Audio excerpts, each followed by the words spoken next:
Je me présente, Julien Renaud, et je suis le responsable de la mesure de la performance commerciale au Crédit Agricole d'Île-de-France. Mon rôle, il est assez simple, c'est de mettre à disposition à notre réseau d'agences tous les outils nécessaires pour piloter et suivre l'activité. Lors de cette présentation, je vais parler brièvement de qui est le groupe Crédit Agricole, notre stratégie concernant la data et l'IA, ce qu'on a déjà mis en place avec Suadeo, parce qu'on travaille ensemble depuis de nombreuses années, et ce qu'on va proposer demain avec l'IA. Le groupe Crédit Agricole, c'est une banque de proximité avec un peu plus d'1,5 million de clients qui s'appuie sur un réseau de 271 agences et d'environ 4000 collaborateurs. Cette organisation solide nous fait dire que demain, la data et l'IA vont jouer un rôle central. Concrètement, nous souhaitons combiner le meilleur de l'humain et le meilleur du digital. Comment? En améliorant nos processus et en les sécurisant, en garantissant la gouvernance des données, avec un objectif simple, favoriser la montée en compétences de nos équipes et avoir des équipes métiers plus efficaces au sein du Crédit Agricole. Suadeo, il est en place depuis 2018 au Crédit Agricole, donc 7 ans. Il concerne 2800 utilisateurs et nous avons réussi à couvrir tous les domaines. RH, avec le suivi de nos collaborateurs, l'efficacité de nos formations, les vacances, la formation, avec l'efficacité de celle-ci, le marketing, les leads, la transformation, le pilotage de l'activité, avec les ventes, un suivi par collaborateurs, les écarts de performance, et enfin les risques. Suadeo, pour rentrer au Crédit Agricole d'Île-de-France, il a fallu avoir une charte numérique de confiance, car on a un gros volume de données, plusieurs millions de lignes. On a des contraintes de gouvernance, de sécurité, d'anonymisation, d'RGPD, tout en essayant d'avoir une autonomie renforcée sur nos métiers pour qu'ils puissent proposer des outils et des solutions en toute autonomie. Et demain, l'IA va permettre à nos clients, donc à nos managers du réseau, de pouvoir consommer cette donnée en toute simplicité. Aujourd'hui, nos managers, ils sont contents, ils ont accès à plein de données. L'inconvénient, c'est qu'ils sont dans différents tableaux de bord, dans plusieurs liens, et c'est assez coûteux pour eux de récupérer toutes les données qu'ils souhaitent. On estime qu'ils passent environ 1 à 2 heures par semaine sur le pilotage. Demain, on va proposer une IA avec une interface, une ligne de commande. Je veux suivre mes ventes assurances. Quels sont mes collaborateurs qui sont en formation cette semaine? Comment a fonctionné la formation sur l'assurance? Est-ce que les ventes assurances de ce collaborateur se sont améliorées? Comment évoluent les ventes sur mon entité? Et cette IA va devoir proposer des histogrammes, des camemberts, des suivis des grilles et même une interface personnalisée en fonction de l'utilisateur. Dans l'idée que lui n'ait plus à finalement cliquer sur tous les tableaux de bord qui le composent et d'avoir cette information. Donc, je vous laisse la main à Mohamed qui va vous présenter comment on a construit l'IA au Crédit Agricole. Merci Julien. Donc, au niveau du Crédit Agricole, on a eu pas mal de problématiques à respecter au niveau de la sécurité, du nombre d'utilisateurs. On parlait de plus de 2000 utilisateurs. Donc on a eu des problématiques à gérer. Et donc vivre dans un domaine où on va avoir des experts métiers, d'accord, qui vont parler métier, pas du tout technique, etc., on va avoir un vrai besoin de mettre en place une plateforme de données robuste qui permet de suivre tout le cycle de vie de la donnée. C'est ce qu'on ne parle pas et on le verra juste après, c'est que pour avoir le nombre de ventes assurances, ça vient de différents systèmes, différents services. Les indicateurs ne se calculent pas de la même manière. On a des indicateurs en stock, en flux, etc. Donc on a des grosses problématiques. Donc mettre une intelligence artificielle dans ce système-là, il faut que l'IA puisse comprendre ce qu'on lui demande dans un cadre sécurisé. Des responsables d'agence ne doivent voir que leur agence, le responsable de secteur que son secteur, etc. Donc comment faire pour qu'une intelligence artificielle aujourd'hui puisse respecter ces règles de sécurité, RGPD? On parlait de la partie formation, donc formation de collaborateurs, on a les matricules, les noms des collaborateurs, les formations, qu'est-ce qu'ils suivent. Donc éviter tout ce qui est ciblage, tout ce qui va être anonymisation de l'information.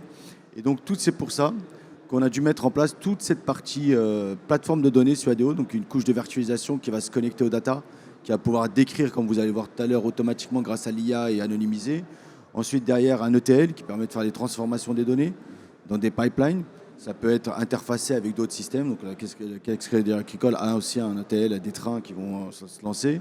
Une plateforme de data gouvernance, parce qu'une IA, pour répondre à des besoins, il faut qu'elle comprenne ce qui se passe. Donc, l'IA va lire ce qu'il y a dans les métadonnées, donc du catalogue de données, donc comprendre les descriptions, les champs, les informations, etc. Et derrière, des services. Donc, c'est pour ça que dans la plateforme Suadeo, nous, on a décidé dès le début de mettre pas une IA, mais des IA. En fait, à chaque niveau du cycle de vie de la donnée, vous allez avoir des agents experts qui vont être spécialisés dans un petit périmètre. D'accord ?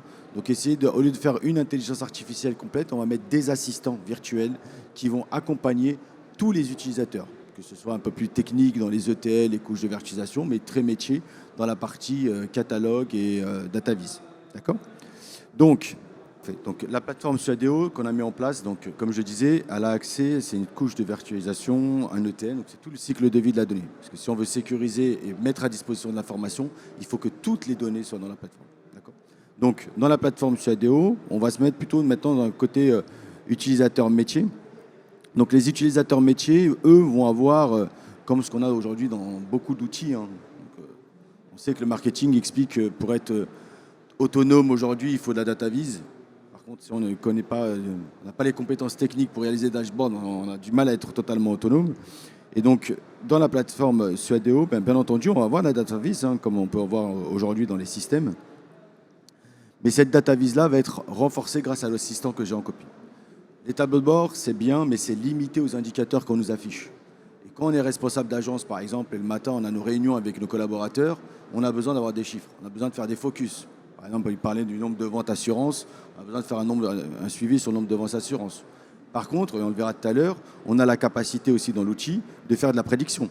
Donc on peut directement, grâce à des algorithmes d'intelligence artificielle, donc de machine learning, prédire. Donc montrer à l'agence, au responsable d'agence déjà, la semaine prochaine, le mois prochain, voilà ce que nous on a prédit pour toi, comment vente, nombre de ventes assurance. Et donc là, il peut faire son focus pour expliquer que là, il veut essayer de dépasser ce qui avait été prédit par le système. La différence des différentes IA qu'on peut avoir sur le marché, elle ne va pas avoir accès aux données.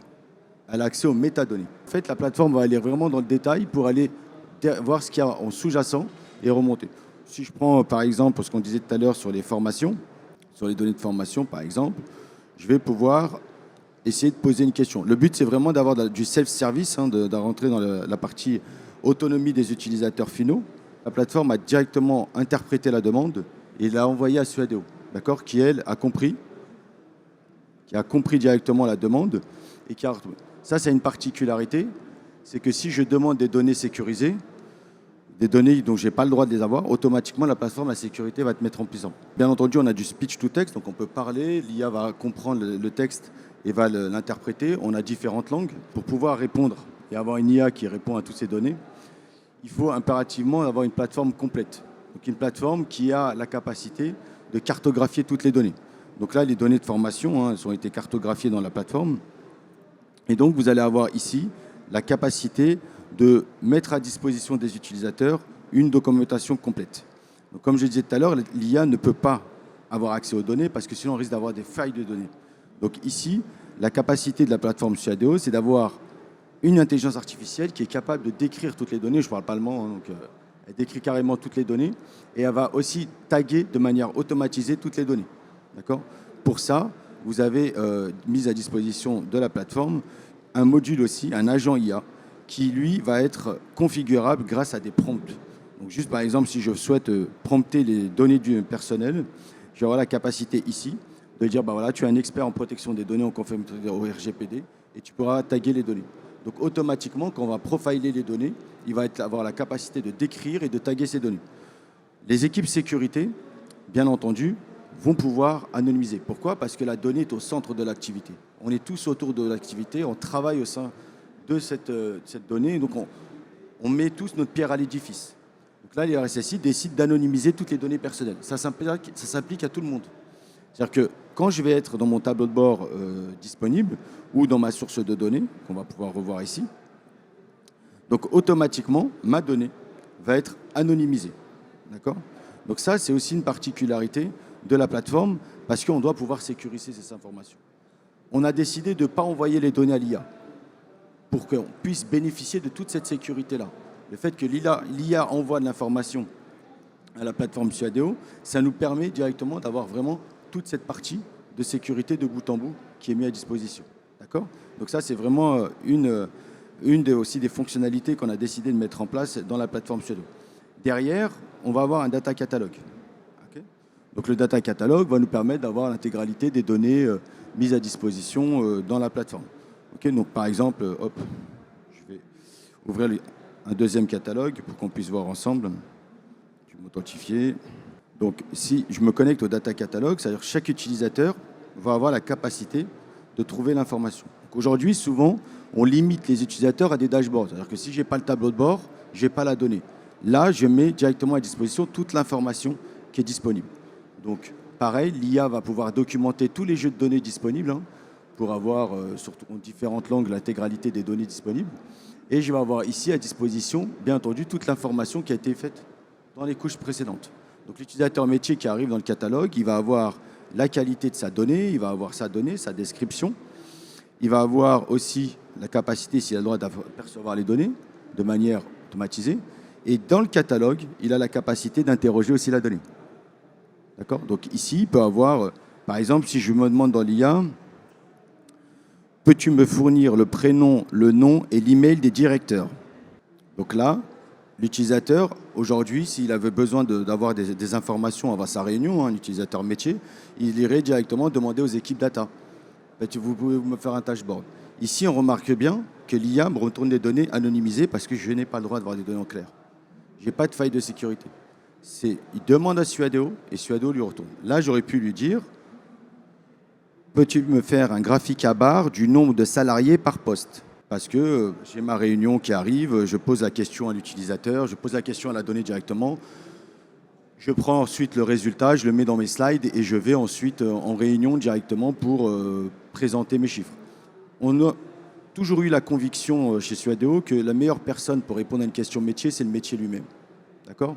Donc ça, c'est vraiment la capacité, et ce qu'on dit sur le self-service, devrait vraiment être autonome sur la donnée, c'est qu'il faut que je sois totalement autonome. Donc pour être autonome, il faut qu'on me donne les outils qui vont me permettre de répondre à mes besoins.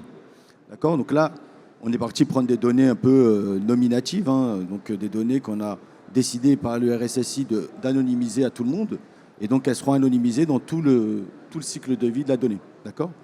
Par contre, l'agent ne va pas se limiter à ça. Donc là, j'aurais pu poser plein de questions. Donnez-moi sur cette formation les 3 derniers mois, par année, etc. etc. Mais souvent, l'utilisateur va avoir besoin d'aller plus loin. Donc aujourd'hui, comme je vous le disais, souvent on associe self-service à dashboarding, data viz. Mais si je suis directeur d'agence, je ne vais pas apprendre à faire des tableaux de bord, je ne sais même pas ce que c'est qu'une donnée, je ne sais pas comment rapprocher une donnée.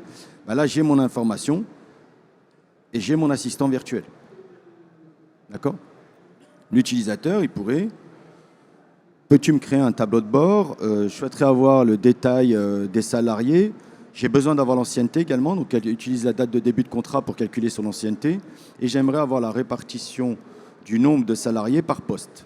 Donc là, on est sur du speech to text. Donc on est en train de mettre en place le text to speech. Donc d'avoir une réponse audio et d'une personne qui répond à mes questions. Donc d'avoir vraiment un assistant. Il faut savoir que c'est totalement mobile. C'est-à-dire qu'on peut le mettre activé. Mais pour des questions de sécurité, il y en a certains qui le bloquent.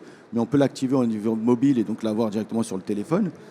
Et donc là, au lieu d'aller demander aux équipes data où le fait de faire des camemberts et des bars, c'est pas vraiment la plus grosse valeur ajoutée. Donc c'est de venir directement dans l'outil et de lui poser la question. Donc tous les utilisateurs ont leur propre environnement qu'on appelle un environnement personnel, donc qui est limite un coffre-fort qui est réservé à chaque utilisateur, dans lequel on va avoir ici la capacité d'avoir toutes nos restitutions. Donc vous remarquerez que j'ai demandé l'ancienneté. Pourquoi ? Parce que l'ancienneté n'existe pas dans les données. Donc là, l'ancienneté, la plateforme a décidé de le calculer à la volée en y mettant des indicateurs. Donc elle a la capacité de créer des indicateurs à la volée pour l'utilisateur. D'accord ? Donc ça, c'est une des capacités de l'outil qui vous permet de construire ce que vous souhaitez. Bien entendu, j'aurais pu lui demander ici, ajoute un camembert. Si j'avais des données géolocalisées, on a des systèmes de cartographie, il aurait branché automatiquement la latitude-longitude. Je peux lui dire juste, crée un tableau de bord. Dans ce cas-là, c'est le modèle qui décide quelle est la meilleure restitution à mettre à disposition de l'utilisateur et qu'on peut fine-tuner pour dire, nous, nos utilisateurs, ils ont plus une vision comme ça ou comme ça. Okay ? Donc, l'utilisateur, ici, je lui dis juste ajoute un camembert, c'est lui qui décide d'ajouter le camembert par des salariés par poste. Parce qu'il trouve que c'est la version la plus pertinente à mettre à disposition de l'utilisateur. D'accord ? Donc l'IA, aujourd'hui, vous avez des agents vraiment dédiés et ces agents-là sont personnalisables par client. D'accord ? Vous avez un système de prompting, vous avez la possibilité de personnaliser ces agents. Et donc, on peut avoir vraiment cette capacité de personnalisation des différents agents pour des clients en particulier, en disant, bah, voilà, si tu utilises de la carto et que tu as la latitude, longitude, tu utilises plutôt du coroplète, par exemple, ce genre de choses. Et là, l'IA s'adapterait à ce besoin-là. Donc ici, quand on parle de vraiment rendre autonomes les utilisateurs, là, un utilisateur métier est capable de construire ce qu'il souhaite. Okay ? Ce que je disais tout à l'heure, on va revenir sur les tableaux de bord. Le problème du tableau de bord, souvent, c'est que, comme je disais, on est limité. On est limité aux indicateurs qui sont mis à disposition dans l'écran. D'accord ? Donc, je vais en réunion, on m'appelle, on me dit, bah, écoute, on parlait de formation tout à l'heure, j'ai les formations qui sont suivies par poste, j'ai plein de formations, et on me dit, bah, tu sais qu'il y a tel poste qui ne se forme pas beaucoup. On nous a remonté ça, on a une réunion tout à l'heure, on l'a mis à l'ordre du jour. Pourquoi ce type de profil ne va pas se former? Donc moi, pour regarder ici, je vois les plus formés, les moins formés, mais ça ne me dit pas grand-chose. Donc ce que je peux faire, c'est... peux-tu me fournir une carte de chaleur du nombre de présences par poste et par formation? Donc le but de l'IA, de l'assistant, c'est vraiment de fournir de répondre à des questions qui sont dans les données sous-jacentes, mais qui ne sont pas du tout à l'écran. D'accord ? J'ai les informations. S'il ne trouve pas la donnée, ben, il va me dire j'ai aucune donnée, comme il a fait tout à l'heure, je n'ai pas trouvé, je n'ai pas pu répondre à ta question. Par contre, s'il trouve la donnée, il est capable de nous fournir des résultats même assez complexes. D'accord ? Donc l'assistant qui est là, ça, comme je disais tout à l'heure, souvent le tableau de bord, la limite du tableau de bord, c'est l'indicateur qui est affiché. Donc à chaque fois, et nous on le voit, ça fait 20 ans que Studio on existe, on fait des spécifications, on va faire des docs, on va faire tout ce qu'on veut. Et le jour où on va mettre le tableau de bord en prod, 2-3 mois après, eh ben, le métier a bougé. L'activité a bougé. Et donc j'ai besoin d'un indicateur en plus. Je repars. Là, sauf que l'équipe data, elle est occupée. Elle a des projets, des backlogs, il faut qu'elle suive. Donc quand j'ai besoin juste d'un indicateur comme ça avant d'aller dans mon réunion, ben, je peux l'avoir directement, je peux l'exporter, d'accord, en format image, et je peux l'intégrer dans mes slides et aller rentrer en ordre du jour. Je peux discuter pendant la workshop et demander les différents indicateurs. Je suis totalement autonome. J'ai le responsable d'agence le matin qui va faire un focus sur l'assistance en demandant, voilà, demandez-moi les 5 matricules qui ont plus fait de vente, de vente assurance, qu'on disait, on parlait de vente assurance. Bah, j'aurai les 5 matricules et je pourrais voir une comparaison sur N-1 par exemple, et même une prédiction sur l'année prochaine. D'accord ?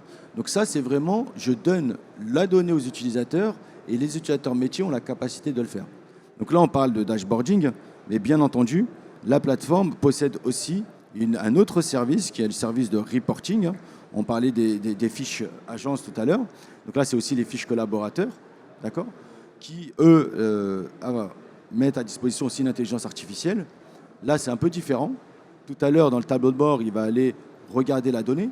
Donc, on a une IA qui n'est pas limitée aux quantités de données qui sont à l'écran. Vous savez, les IA aujourd'hui vont avoir des limites, 10 000, 100 000 datasets. Là, va requêter peut-être même des millions de lignes. Au Crédit Agricole, on parlait des Diag Performance, c'est plusieurs dizaines de millions de lignes.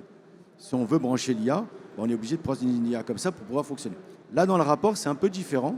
C'est qu'il va aller avoir la capacité de prendre le document, et c'est un document PDF qui va analyser derrière. J'ai la capacité, en tant qu'utilisateur métier, de lui uploader d'autres informations. Par exemple, j'ai mon agence, j'ai ma fiche agence, je peux mettre les informations que je trouve sur Internet sur les CSP, faire ma zone d'achalandage, lui donner les données et demander de faire directement de l'analyse directement et de me proposer un plan d'action et ce genre de choses. Donc ça, c'est une IA qu'on leur met à disposition aussi, qui va intégrer aussi tout ce qui est partie de documentation. Ici, il faut savoir, c'est toujours mon petit côté peut-être technique qui revient, c'est que tout ce qu'on met à disposition, comme je disais tout à l'heure, c'est une plateforme de données. Donc là, on a vu 5% de la plateforme. Tout ce que vous allez mettre à disposition est totalement ouvert. Vous pouvez l'interconnecter à tous vos systèmes. Ça aussi, c'est quelque chose de très important. C'est que tout ce que vous faites sur l'IA est disponible pour être branché sur vos propres systèmes. C'est-à-dire que vous pouvez appeler l'intelligence artificielle depuis vos systèmes. Donc là, vous avez une IA qui est branchée sur votre data catalogue que vous allez pouvoir utiliser dans d'autres systèmes internes. Pas besoin de refaire un projet. C'est ça qu'on appelle une vraie plateforme de données. C'est une plateforme qui vous donne des services aux êtres humains, mais aussi à des systèmes d'information. Vous pouvez avoir vos propres IA internes avec vos chartes graphiques, etc., qui se sont basées sur le data catalogue et tout le périmètre de données que vous allez mettre en place dedans. Donc automatiquement, le Crédit Agricole va avoir toute cette intelligence artificielle. Mais on parle d'IA, mais on a tout ce qui est mis à disposition, y compris la partie accès aux données, dans la couche de virtualisation, etc., etc. On est au stand E38, donc on pourra rentrer un peu plus dans le détail, parce que bien entendu, pour arriver à ce niveau de données disponibles, vous allez avoir la capacité de ordonnancer tout ça, de créer vos propres pipelines de données. Hein. Donc, on parle aujourd'hui des données de formation ou d'autres différents types de données. Et donc, vous avez la capacité ici de décider de ordonnancer tout ça. Donc, je vais aller chercher des données dans différents systèmes et je vais les stocker dans le catalogue. Et l'IA va pouvoir répondre et ça, je vais l'ordonnancer, que ce soit en temps réel ou sur truc. Donc, vous avez vraiment un système qui vous permet ici de rajouter de l'intelligence à tous les niveaux. Ce système-là, bien entendu, vous avez des agents à tous les niveaux, dont des agents de code. Si vous voulez mettre de l'analyse prédictive, ce genre de choses, vous avez la capacité ici d'avoir de l'intelligence artificielle aussi pour vous aider à coder. D'accord ? Donc ça, c'est plus une IA dédiée pour les équipes un peu plus techniques, comme on a dit, qui eux aussi vont avoir cette autonomie-là de pouvoir implémenter des algorithmes un peu plus puissants directement dans leur code. D'accord ? Ils peuvent demander directement à l'IA, merci de me créer ce qu'on a fait sur les données bancaires, là, sur 2026. On a dit, bah voilà nos données, est-ce que tu peux me proposer une prédiction sur 2026 ? Quelles sont les données intéressantes que je devrais mettre dans mon contexte, etc., etc. Et comme dans la plateforme, vous avez la capacité de vous connecter à plus de 300 sources, vous avez des données open data de météorologie, si vous voulez, pour aller faire du prédiction, etc., etc. Vous avez la capacité de le mettre en place depuis la plateforme directement de Suadeo. Bien entendu, comme je disais tout à l'heure, on va avoir un vrai suivi de la plateforme. Il reste 2 minutes. C'est-à-dire que dans la plateforme Suadeo, on va avoir la capacité donc, de suivre tout ce qui est fait. Okay ? Donc on est au Crédit Agricole, je donne de la donnée à disposition d'utilisateurs. Moi, j'ai besoin de savoir qu'est-ce qu'ils en font, qui consomme la donnée, quand est-ce qu'elle est consommée. Donc si je reviens par exemple sur les données de tout à l'heure des collaborateurs, je peux savoir en quasi temps réel quel utilisateur a consommé l'information que je lui ai mis à disposition. D'accord ? Donc tout ça, grâce à ce qu'on appelle le data lineage de la plateforme, un data lineage automatisé. Je sais que toutes données personnelles, les prénoms, les noms, ils sont disponibles dans ces écrans-là, ils ont été vus par tel utilisateur, et je peux même savoir quelle transformation ils ont subi avant d'arriver à l'utilisateur. Donc si vous avez des données qui sont mises à disposition, je peux savoir que le prénom ici, il vient de tel système, et j'ai même ici l'intelligence artificielle qui va analyser les différents algorithmes que j'ai mis en place pour dire voilà les transformations qui ont été faites. Et donc le lignage est renforcé grâce à l'IA. Donc en temps réel, vous avez la donnée, les utilisateurs métiers sont autonomes sur la consommation de cette information, mais vous avez aussi tout le suivi de cette donnée. Okay ? Donc ça, ce sont parmi les fonctionnalités de la plateforme, une des fonctionnalités assez importantes de sécurité de l'information et de mise à disposition de l'information. D'accord ? Donc le but, si on récapitule, vous avez donc la capacité de suivre tout votre cycle de vie d'information et de mettre à disposition des agents à des utilisateurs métiers, techniques, CDO, expert data, etc., depuis la plateforme, et tout ça sécurisé et suivi de bout en bout, et surtout tout ça managé par des équipes et suivi en temps réel. Donc, bien entendu, il y en a qui aiment bien ça, on va en mettre un peu de... Vous avez en plus du dashboarding des outils de cartographie, d'accord ? Ces outils de cartographie, vous avez la capacité de faire aussi utiliser l'intelligence artificielle pour faire du web search, d'aller chercher de l'information sur Internet, et de mettre à disposition cette donnée directement dans les cartons. Donc vous avez un outil cartographique. Vous avez tous les services liés à la data. Comme je disais tout à l'heure, on n'a pas vu aujourd'hui 50% de la plateforme. On pourra rentrer un peu plus dans le détail.